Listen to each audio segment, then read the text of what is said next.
आप हक श्री जी महाराज वे धाम के धनी सच्चिदानंद स्वरूप आप श्री प्राणनाथ जी कलश का कलश, इस प्रकरण को कलश का कलश कहा।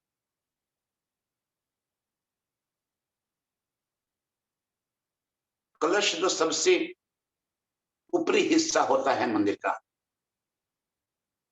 और शोभायमान होता है। धन्य कह रहा है कि मैं अपने दिल की बात आपके सामने अब रख रहा। कलश का कलश,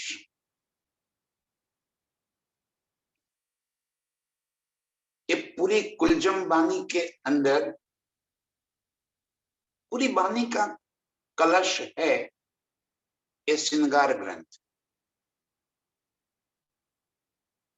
और इन श्रृंगार ग्रंथ में धनी ने अपना दिल निचोड़ कर रख दिया। और इस श्रृंगार ग्रंथ के भी ये जो अंतिम प्रकरण की चर्चा अभी हो रही है, लास्ट नहीं है लेकिन पीछे के जो प्रकरण है वो श्रृंगार ग्रंथ के भी कलश, सर्वोच्च शिखर की बातें, वो बातें धनी जी कह रहे कि मैं आपको अभी फुरमा रहा हूं, खुलासा कर रहा हूं। ये कौन सी बातें? जैसे कल तक हमें बताया उन्होंने कि मोमिनों की शरीयत क्या है, मोमिनों की हकीकत क्या है और मोमिनों की मारिफत क्या है।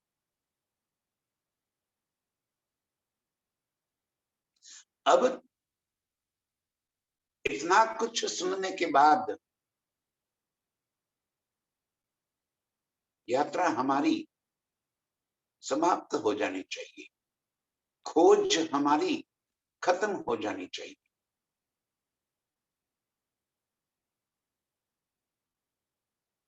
कब लग बस यही वाणी को पढ़ते रहेंगे, सुनते रहेंगे, डूबेंगे कब हम? वो मस्ती कब चढ़ाएगी हमें? जल बल अंगार कब हो जाएंगे?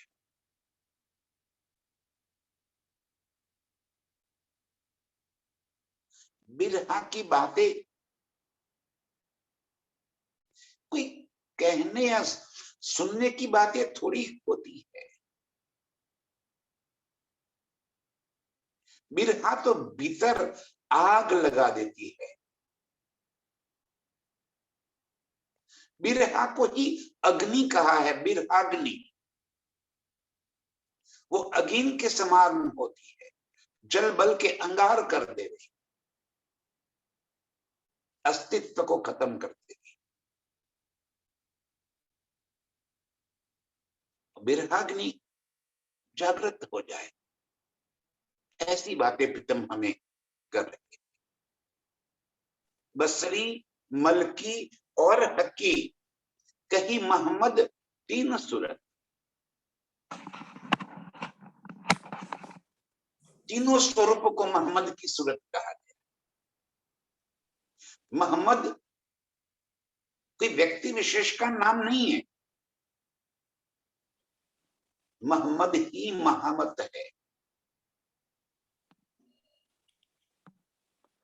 मोहम्मद का अर्थ ही तो महामत है, महिमा से परे।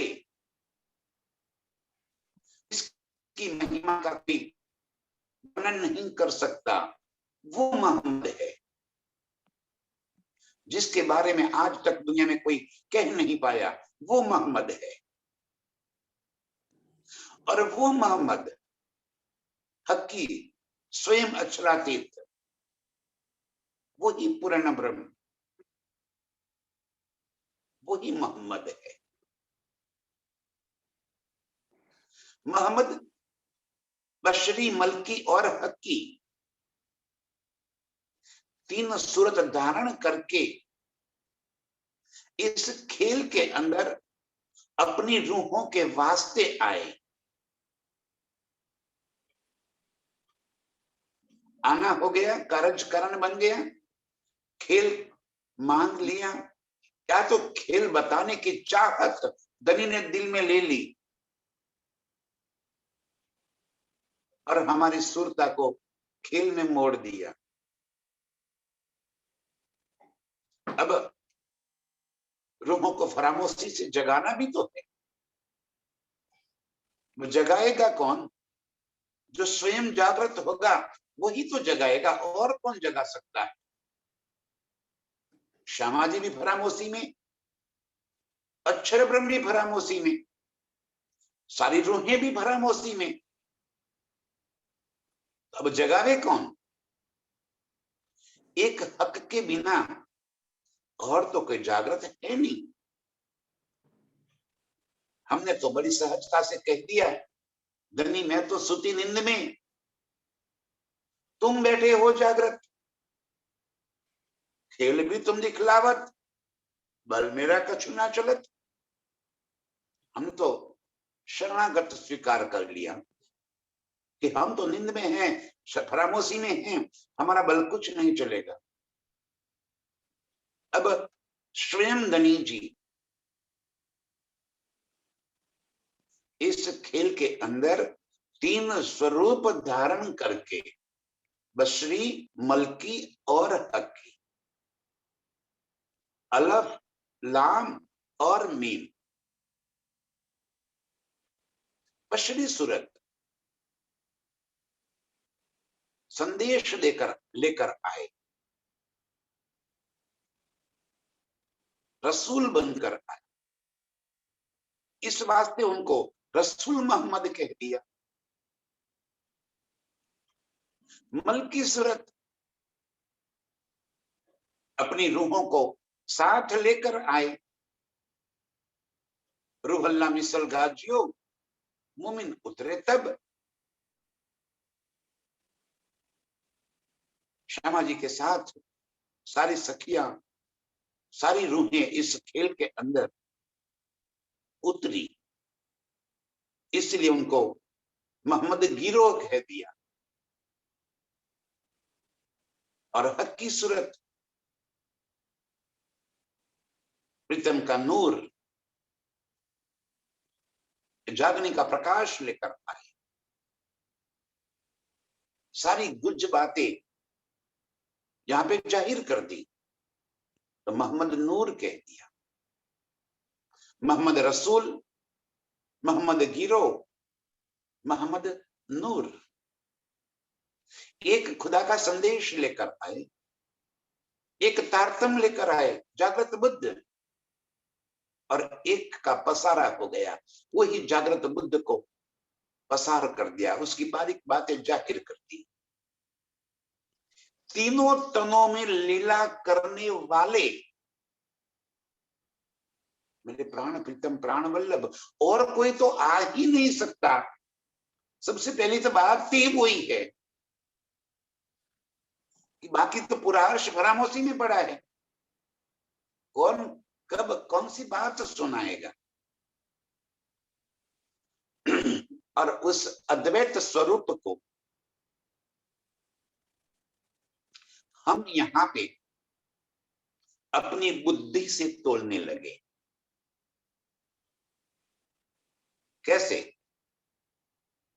जैसे कि रसूल मोहम्मद के अंदर कौन आया? कोई कहता है जबराइल आया, कोई कहता है अक्षर ब्रह्म आए, कोई कहता है श्यामा जी आए। अरे श्यामा जी कैसे आ सकती हो? तो फरामोशी में।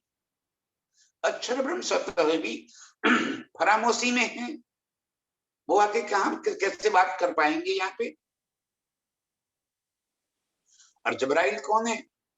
जबराइल जोश धनी का ही हुक्म का स्वरूप। और यहाँ पे इस खेल में यदि कोई लीला है तो वो हुक्म की ही तो लीला है। द्वैत भाव में आकर यहाँ भी राज्य को हमने द्वैत में बांट दिया, बशरी, मलकी और हकी कही मोहम्मद तीन सूरत।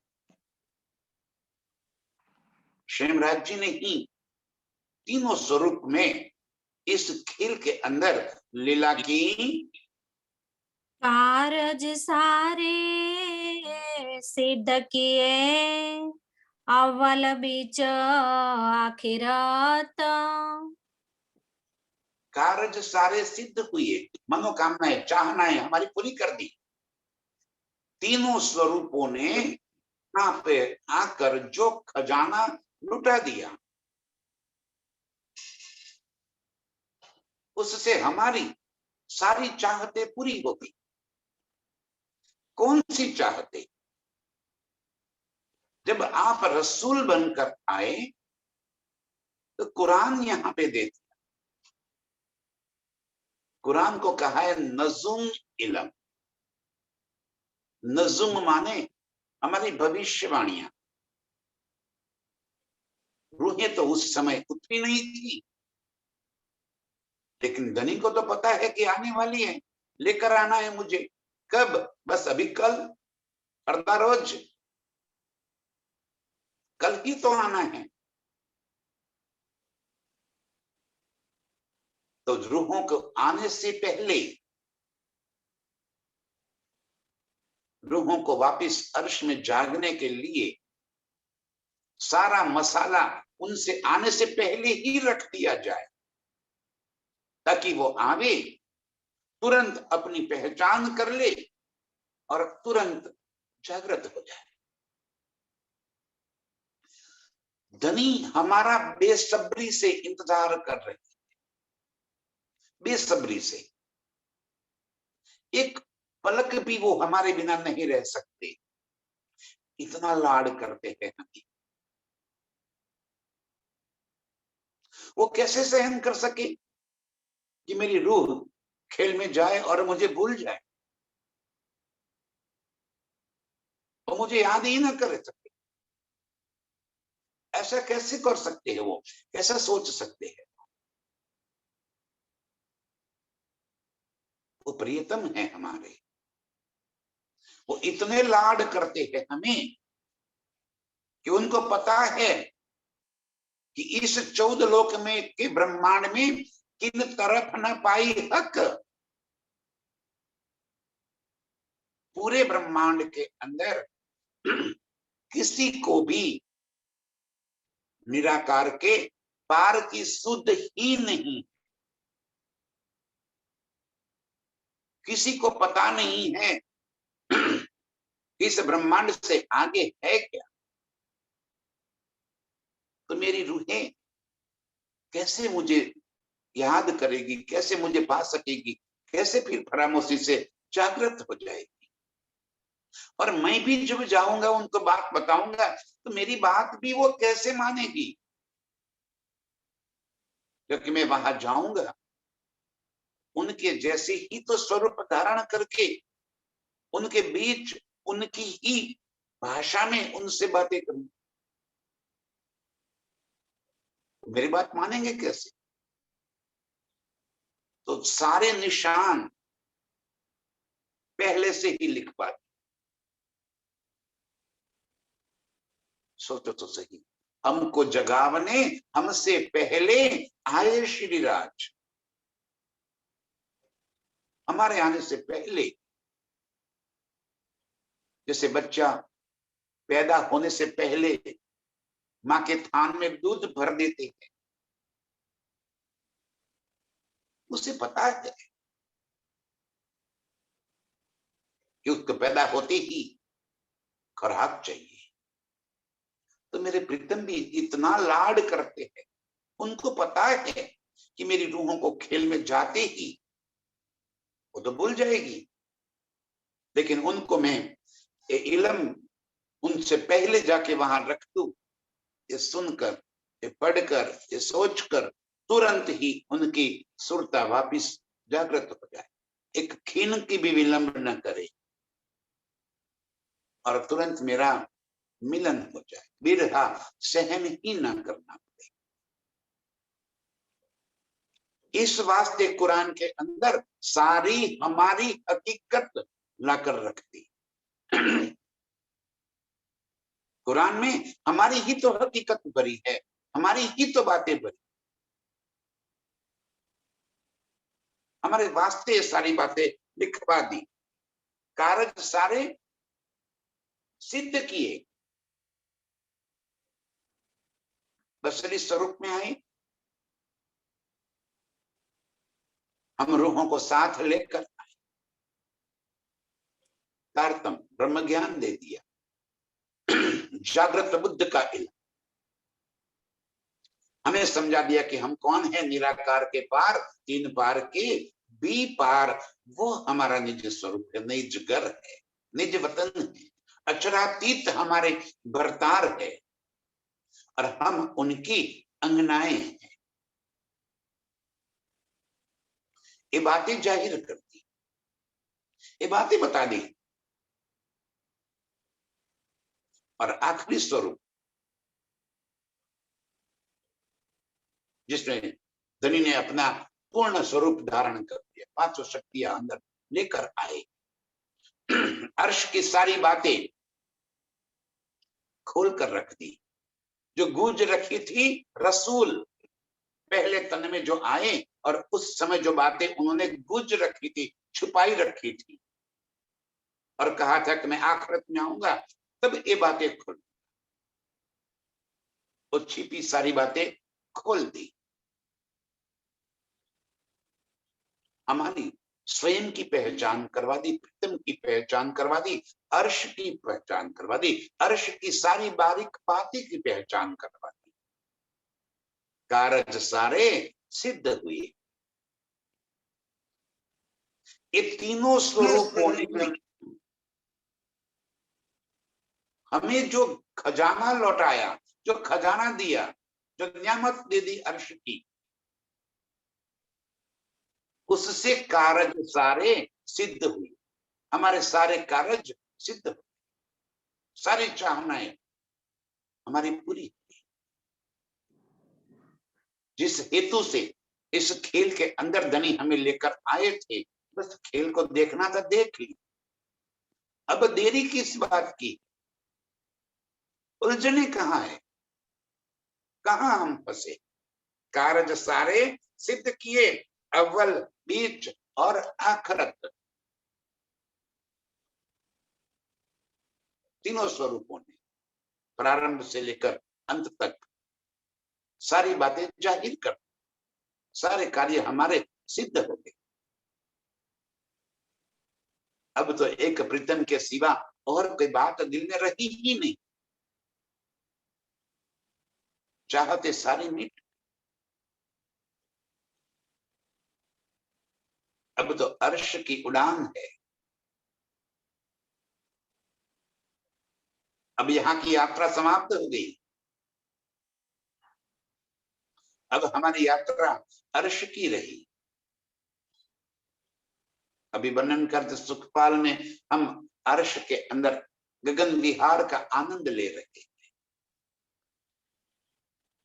और कौन बैठा है सुखपाल में मेरे साथ, दो सखियां, हाँ, मेरे संग तो मेरे प्राण प्रीतम विराजमान, यही तो लाड है हमारे, यही तो चाहते हैं कि प्रीतम मेरे संग ही रहे, प्रीतम से दूरी एक खिन की भी हम सहन नहीं कर सकते। ये अर्श का आनंद अब हमारे भीतर उठने लगा, क्यों, कारज सारे सिद्ध भये, ये तीनों स्वरूपों ने अव्वल बीच और आखिरत में आकर हमारे सारे कार्य समाप्त कर दिए, सारे काम पूरे कर दिए। अब तो अर्श की चाहत के सिवा और कुछ बाकी नहीं बचा। ये तीनों मिला किया जहुरा, अव्वल आखिर रोशाना। ये तीनों ने मिलकर, तीनों बातें इस खेल के अंदर हमें बताई, ये जो इल्म हमें दे दिया,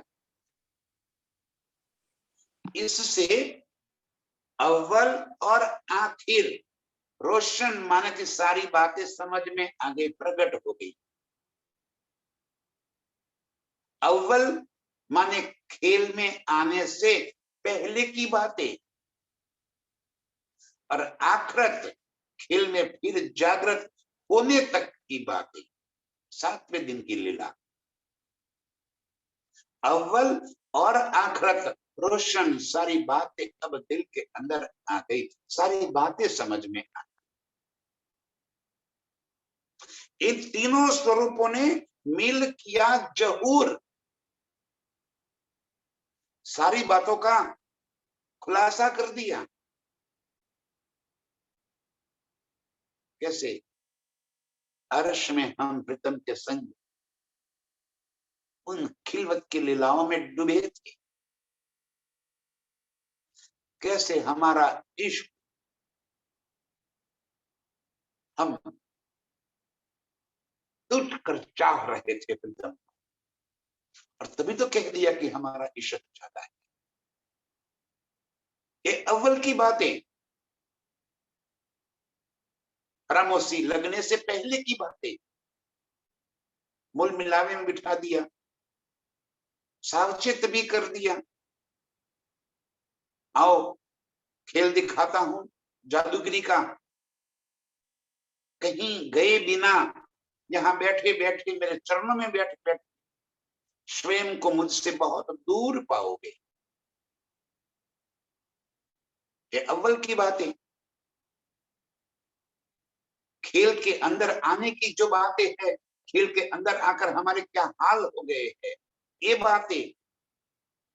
और आखिरत की बातें, जागृत होने के बाद कैसे हंस के मिले कसम, कैसे हंस के मिलेंगे, कैसे जागृत हो जाएंगे, और कैसे हंसी की लीला हो, हम स्वयं के ऊपर हंसेंगे। अरे रे, क्या कर रही थी मैं? दैनी जी पुकार पुकार कर मुझे अपनी पहचान करा रहे थे, और मैं बस नींद में ही पड़ी।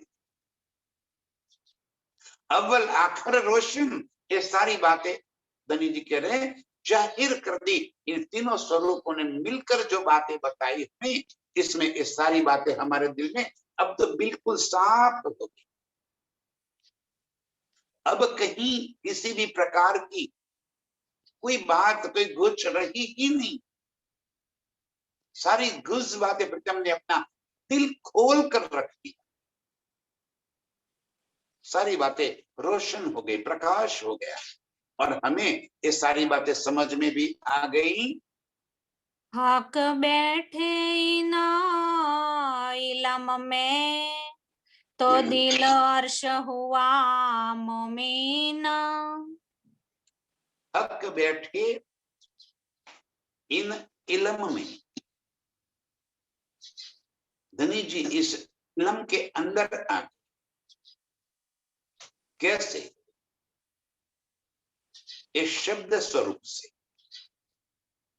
शब्द से भी नहीं, शब्द के अंदर के भरे हुए रस के स्वरूप में।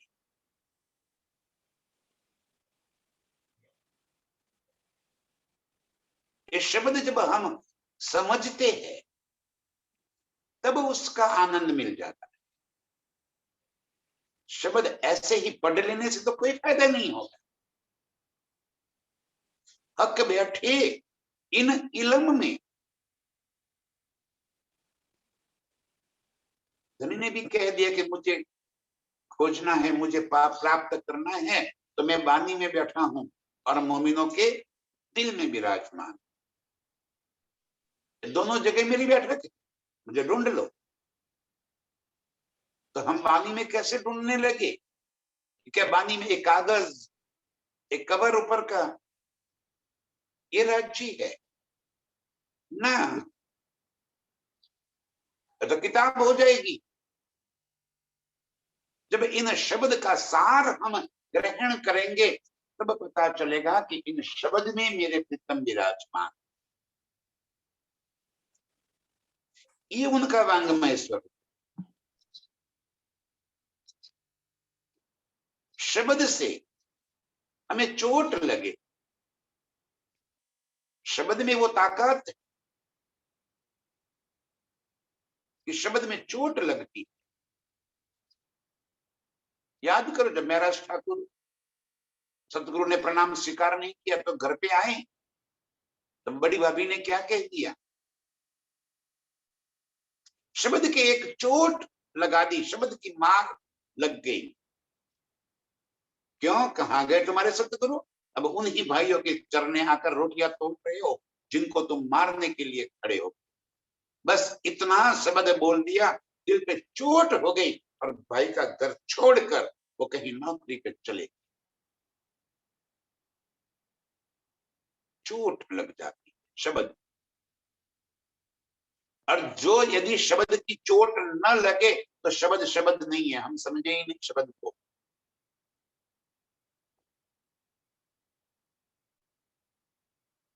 शब्द ऐसे लग रहा है जैसे तीर चुभ जाए। कोई हमें यदि गाली दे देता है तो वो गाली तो हमें शब्द के रूप में दिल में चोट कर जाती है, और सामने चार गालियां और बद बोल देते हैं, तब जाके दिल को तसल्ली हो जाती। तो धनी जी इतने शब्द पुकार पुकार कर हमें अपने घर की, अपने निज स्वरूप की, अपने लाड लज्जत की, अर्श के इश्क की बातें बता रहे, वो चोट क्यों नहीं लग रहा? धनी जी थक बैठे इन इल्म में। इस इल्म के अंदर शब्द के रस के स्वरूप में मेरे प्रीतम विराजमान है। और तभी तो दिल अर्श हुआ मोमिन, जिनको इन शब्द से चोट लग गई उसका दिल अर्श हो गया, उसके दिल में प्रीतम आकर बस गए, उसे प्रीतम की शोभा और सुंदरता का एहसास हो गया, उसे अर्श की बारीक बातें समझ में आ गई, उसकी नजरों में अर्श का सारा खजाना आकर बस गया। ये शब्द जिसने दिल में धारण कर लिया वो दिल अर्श हो गई। देखो धनी जी क्या फरमा रहे हैं, पक बैठे इन इल्म में। इस इल्म के स्वरूप में आकर धनी जी हमें अपनी पहचान करवा रहे। जिसने इस इल्म को समझ लिया, सहूर कर लिया, चिंतन कर लिया, उसकी एक एक बारीक बातों को दिल में बसा लिया, तब वो दिल अर्श बन गया।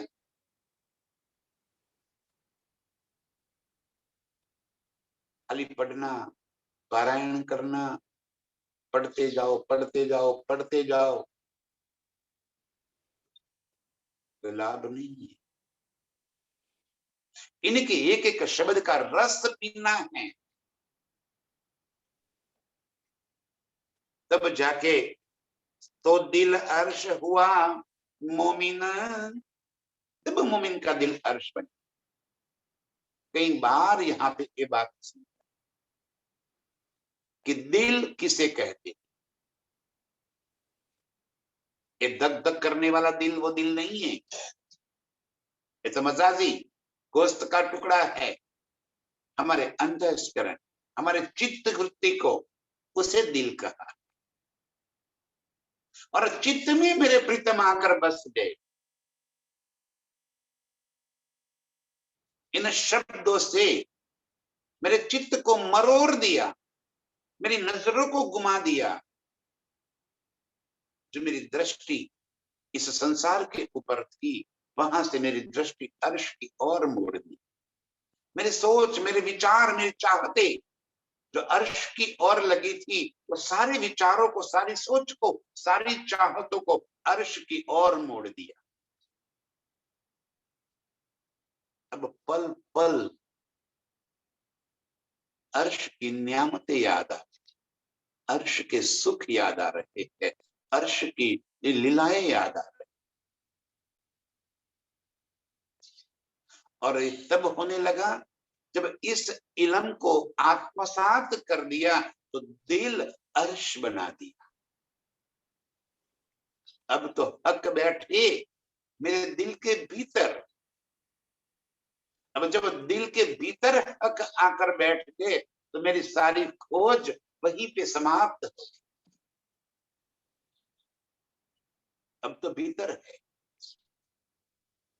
जब प्रीतम ने देवचंद्र जी को कहा कि अब मुझे इस स्वरूप में देखना चाहो, फिर मैं नहीं मिलूंगा,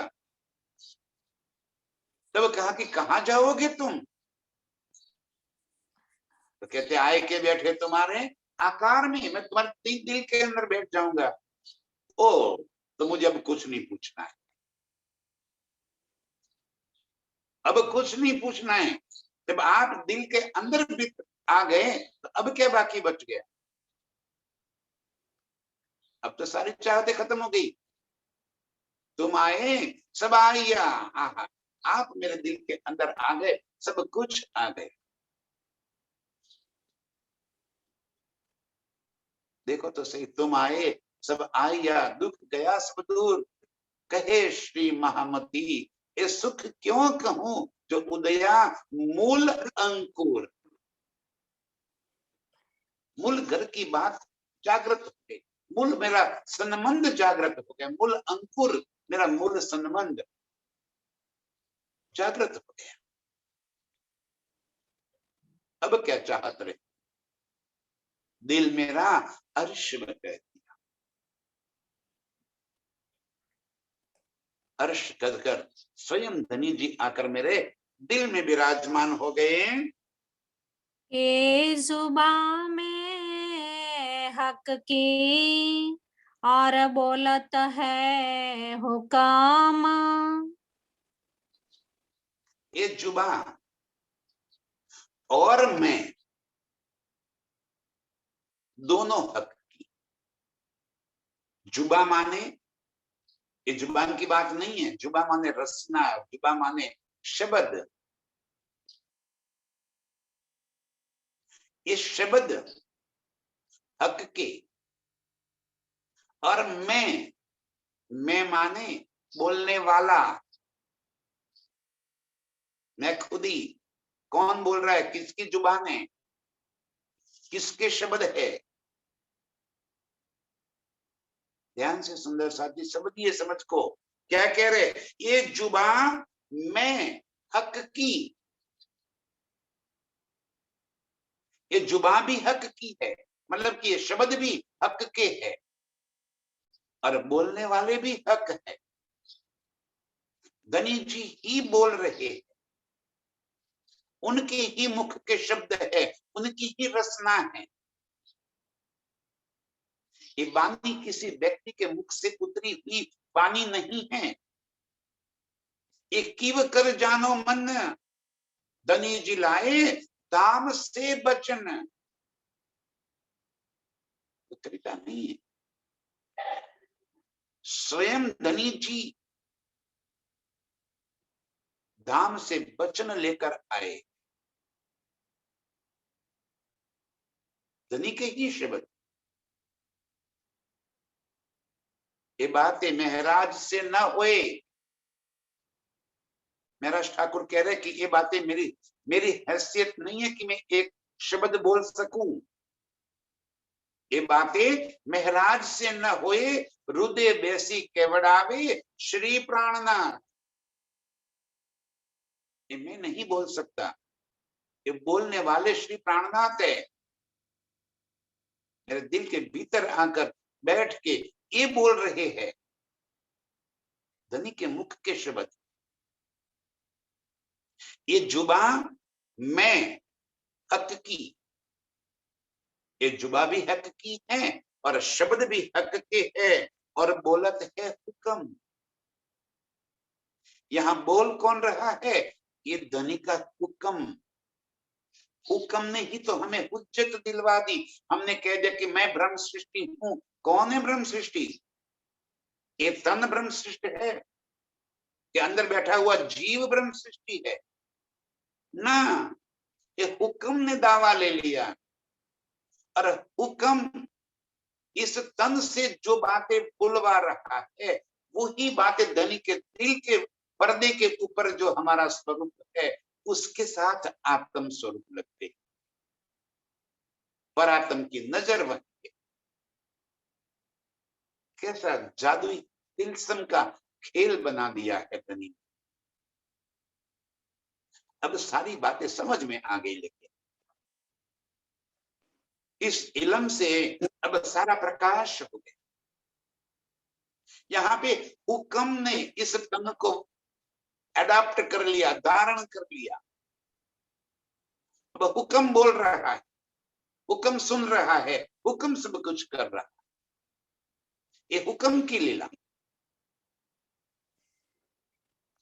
हुक्म ने ही हमें हुज्जत दे दी। तो कहते हैं और बोलत है हुक्म। इस तन के अंदर धनी के हुक्म ही ये शब्द पुकार रहे हैं। तो मैं क्या कर रही हूं? कुछ भी। हम वजूद को देखते हैं, वजूदों के पीछे भागते हैं। फलाने परमहंस महाराज, फलाने गुरुजी, फलाने, छोड़ो बातें। हम किन किन के पीछे लग रहे हैं? वजूदों के पीछे। सारी खोज हमारी खत्म कर दी धनी।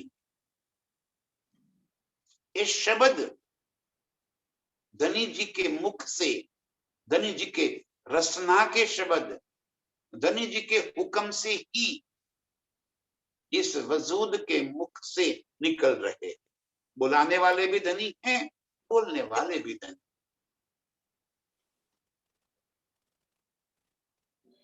और उस अर्श की सारी बातें, सारी कुछ बातें, प्रीतम के दिल की सारी बातें यहाँ पे शब्द में प्रीतम लेकर आए। ये जुबान मैं हक की और बोलत है हुक्म। बने का हुक्म ही हमें ये बातें बता रहा है। हक अर्श वर्णना तो हुआ, जो वाहिदत बका खसामा। हक अर्श धनी जी के स्वरूप का और पूरे परमधाम का वर्णन तो हुआ, इस वास्ते हुआ। बाकी तो एते दिनते लोक में कोई एक शब्द भी नहीं बोल पाया। कहीं पुकार पुकार कर चल गए, कहीं शास्त्र आ गए, कोई निर्णय न कर सका कि निराकार के पार है क्या, कौन है, कौन स्वरूप है। किसी ने इस बात का निर्णय नहीं कर पाया। इतने शास्त्र आ गए, कोई ये बात नहीं बता पाए। हक अर्श वर्णन तो हुआ। आज वो किशोर स्वरूप मेरे प्राण वल्लभ प्राण प्रीतम बस करते ही मधुर मुस्कान सहित प्रीतम का वो स्वरूप हमारी नजरों के सामने घूम जाता है। हक पिया प्रीतम धनी शब्द सुनते ही, शब्द पुकारते ही प्रीतम का स्वरूप नजरों के सामने आया। नेत्रों से बहते हुए इस प्यार में हम डूब जाते हैं। इन नेत्रों के अनंत भावों को हम पढ़ लेते हैं। अर्श कहते ही परम धाम के सारी सारी खूबी नजरों में बस जाती है। बस यूं नजर घुमा ली जैसे कि एक पलक के अंदर अर्श की सारी लज्जत दिल में आकर बस जाती है। यूं एक पलक में बस ये नजर घुमा लिया, कितनी झड़प से, कितनी फास्ट, दूर नजीक सब कुछ, पूरा अर्श अनंत खूबियों समेत नजरों से बस यूं नजर फिरा ली, पूरा अर्श दिल में समा, एक पलक न लगी।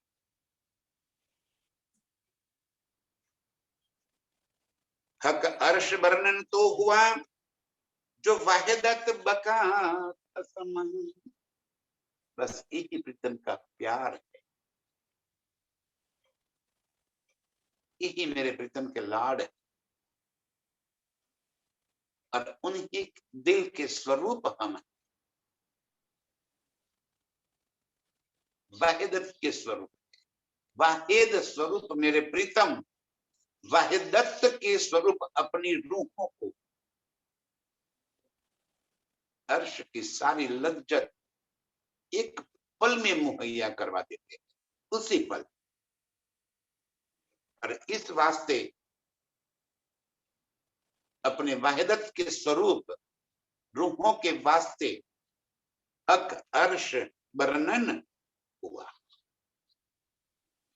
अर्श की और हक की सारी बारीक बातें, जाहिरी और बातूनी, दोनों बातों का खुलासा, जाहिर में अर्श के बाह्य स्वरूप की और जाहिरी में अर्श के सारे अनंत लीलाओं की, अर्श के सारे न्यामतों की बातें के, और बातों में उनके दिल की बातें और अर्श के सारे सुखों को हमारे दिल के भीतर पर, क्योंकि वाहिदत है मेरे प्रीतम के संग, मेरा मूल संबंध है, एक रूपता है। इसलिए एक खजाना धनी ने हमारे लिए यहाँ पे लुटा दिया। गैब खिलवत जाहिर तो हुई जो हके कराई ए, गैब खिलवत जाहिर तो हुई। गैब खिलवत क्या है? मेरे प्रीतम के दिल के भीतर की दिल की बातें, बारीक बातें दिल की, वो गैब बातें जो कोई नहीं जानता था। अरे हम अर्श में रहते हुए भी नहीं जानती थी वो गैब बातें। कौन सी बातें नहीं जानती थी हम अर्श में? तो प्रीतम का इश्क, वाहिदत का इश्क और हक की बादशाह की। अरे उनके ही इश्क में गले तक डूबे होने के बावजूद हमें उनके इश्क की पहचान नहीं थी। इस वास्ते तो कह दिया कि हम आशिक है, हमारा इश्क ज्यादा है। ये गैब बातें अर्श जो हम रूहें वाहिदत के स्वरूप होने के बावजूद उनके दिल की बातों को नहीं जानते, क्योंकि हकीकत के स्वरूप में मारिफत की लीला कैसे कर सकते? वो चाहने पर भी प्रीतम अपने दिल की बातें अर्श में हमसे नहीं कर सकते। ये गैब बातें उनकी ही पातशाही में रहते हुए भी अर्श की पातशाही का हमें कोई पता नहीं था। हम अर्श में हक को जुदा जानते थे। वाहिदत के स्वरूप हमारे एक रूप के स्वरूप है, इस बात की पहचान ही नहीं। अब यहां आकर ये अपनी सारी गुज बातें जाहिर कर दी। अब पता चला कि प्रीतम के दिल के स्वरूप ही तो हम हैं, वाहिद के स्वरूप है, हम अलग नहीं हैं हम प्रीतम से। ये अब पता चला, अब उनकी प्यार का पता चला, उनकी आशिकी का पता चला। और अर्श में उनकी पातशाही, अर्श का पूरा नजारा, अर्श का पूरी नियामतें मेरे प्रीतम का ही नूर का स्वरूप है, मेरे प्रीतम के ही अंग का जहूर है। वो इस इल्म से पता चला। अर्श में उनकी ही पातशाही में लीला करते हुए भी हमें उनकी पातशाही का कभी पता नहीं चला। हम अर्श की नियामतों को इन नियामतें ही जानते थे। अब पता चला कि वो सारे मेरे प्रीतम का ही स्वरूप है, सारी नियामतें आत्म स्वरूप है, सारी नियामतें प्रीतम के दिल का ही स्वरूप है। स्वलीला अद्वैत है। ये अर्श में हमें कभी पता नहीं चला। वो गुज बातें गैब खिलवत जाहिर तो हुई, ये गैब की खिलवत है, ये छुपी हुई बात है जो अर्श में रहते हुए भी हम नहीं जानते थे। हमने कह दिया, धनी जी रोज कह रहे, अरे हम तो ऐसे ही खाते चले गए इस इल्म को, सुध ही ना आई। इल्म को गाने में हम मशगूल हो गए। रोज बोलते हैं वाहिदत का इश्क और हक की पातशाही दिखलाने रूहों को हमसे पहले आए शिराज। हमें दिखाने के लिए धनी जी यहाँ पर आए और हमें भी लेकर आए। क्या? वाहिदत का इश्क और हक की पातशाही। तो कहाँ हैं हम? अर्श में उनकी ही तो पातशाही में थे। तो क्या उनकी पातशाही हमने नहीं देखी? उनकी ही पातशाही में डूबे होने के बावजूद क्या हमें उनकी पातशाही का पता नहीं चला? क्या देखना बाकी रह गया था? क्या हम अर्श में फुलबाग नूरबाग में नहीं जाते थे? रोज वहां जाते थे। अब क्या दिखाया उन्होंने? क्या बाकी रह गया? वही अन्नबन, वही दुबदुलीचा, वही पश्चिम का चौगान, लाल चबूतरा, बड़े वन, महावन, वन। इन वनों की शोभा, पशु पंछियों की शोभा, सामने चांदनी चौक, 7 घाट, 7 पुल, 7 वन, जमुना जी। क्या बात है सुंदर साथी। ए हौज कोसर, ए माणिक पहाड़, ए पुखराज पहाड़, ए बट पीपल की चौकी। कौन सी बातें थी जो हम अर्श में जानते थे? कौन सी चीजें थी जहाँ पे हम लीला के लिए नहीं जाते थे? यही तो पातशाही है हक की। और इन पातशाही में रात दिन घूमते हुए भी ये पातशाही मेरे प्रीतम का ही स्वरूप है, ये हमें पता नहीं चला।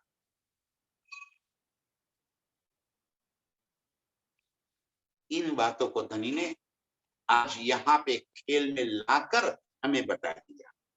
गैब खिलवत जाहिर तो हुई, इस तरह अर्श की एक खिलवत आज तक छिपी थी, वह बातें जाहिर। अनंत स्वरूप धारण करके मैं ही तुम्हारे संग लीला कर रहा, ये बातें पता नहीं थी।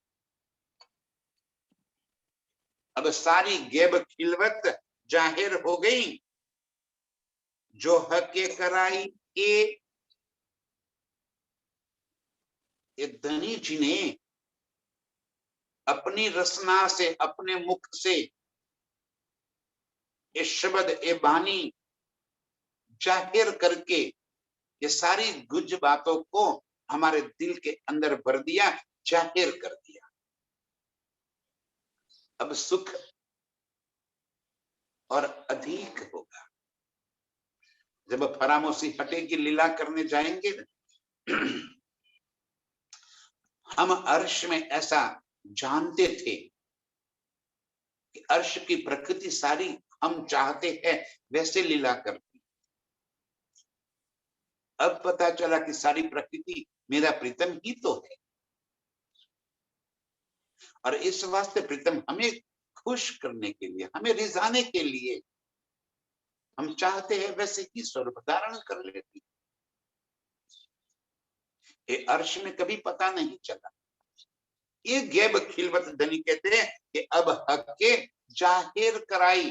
अब 7वें दिन, 6ठे दिन की लीला में जब यहां से पूरी करके 7वें दिन की लीला में अर्श में जागृत हो जाएंगे और सुखपाल में बैठ जाएंगे, तब पता चलेगा कि सुखपाल भी तो मेरे प्रीतम हैं। तो सुखपाल से भी हमारा लाड और अधिक जाएगा, प्रीतम का प्यार हमें और अधिक नजरों आएगा। वाह मेरे धनी, मुझे रिझाने के लिए ही आपने इस स्वरूप धारण कर रखे।